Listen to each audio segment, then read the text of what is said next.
Stephen A., if you're Phil, how do you fix the Knicks? Well, first of all, you got to look forward to a relatively dormant 2014-2015 season. It's about convincing everybody that this is a marathon, not a sprint. This is a long-range plan, and it's one of those situations where the results that you're expecting to reap and hoping to reap are not going to be immediate. But you look at the contracts of the Raymond Feltons, the J.R. Smiths of the world, the Andrea Bunyanis of the world.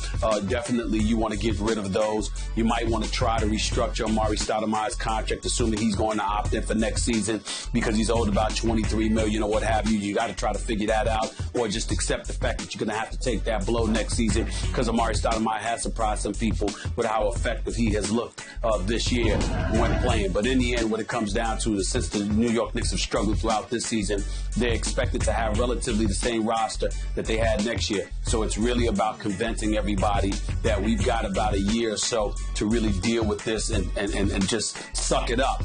And then after that, skies is the limit because I'm here. That's the message you've got to be sending if you're Phil Jackson.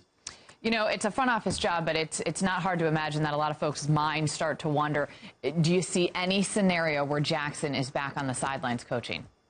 Yeah, I see it if you know, listen, he's a winner. He's an 11-time champion as a coach, a 2-time champion as a player. He's addicted to winning. We all know this, and that he doesn't accept failure lightly. And obviously that's the Knicks' history, so that's something he's here to change at a clip of about $12 million per.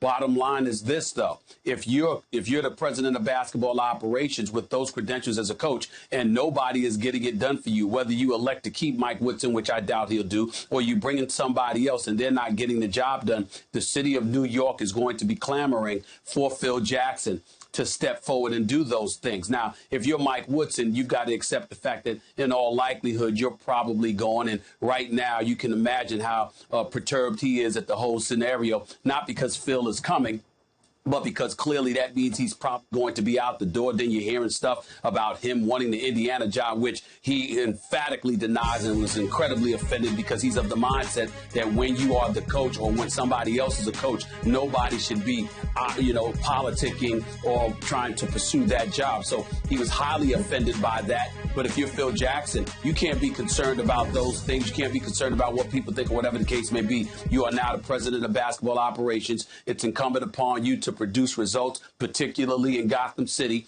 And if you hire a coach or keep the coach that's on board and no one is getting the job done, then the city is going to be clamoring for you to do so because they're going to say, ultimately, that's why you got to New York City.